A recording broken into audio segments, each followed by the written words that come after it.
Қайырлы күн, қымбатты оқырмандар.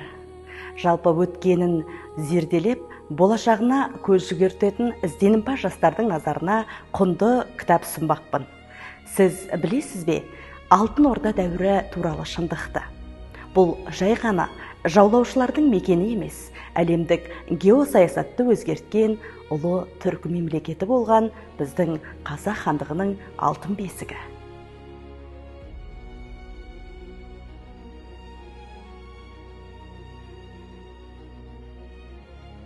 Қазақ халқының ғасырлар бойғы азаттық күресін баяндайтын тарихи романдардың авторы Ілияс Есенберлин жалпы өмірінің соңғы жылдарында творчестволық жолында елеулі екі оқиға болды.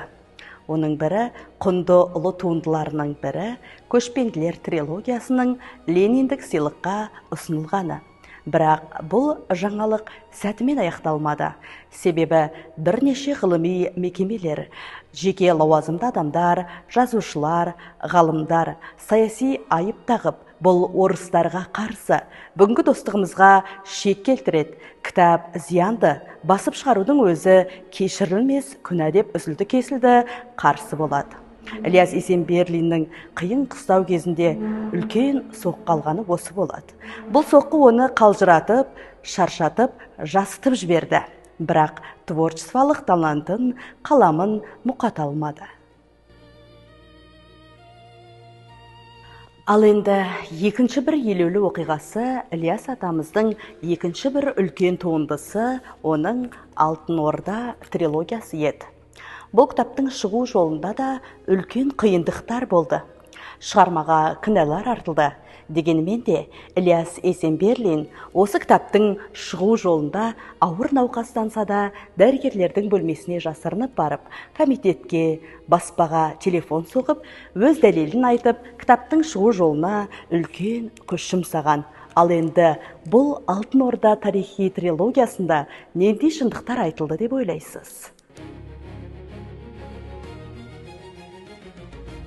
Ақиқат темір шымылдықтың ар жағында тұтқындалып, ата тарихтың ақ таңдақтарын зерттеуге тыйым салынған жылдары Ілияс Есенберлин қазақ қаламгерлерінің алғашқысы болып, күрделі тақырыпқа, қазақ хандығының бостандық пен тәуелсіздік жолындағы күресі тақырыбында Алтын Орда атты жоғарғы шығарманы өмірге әкелді.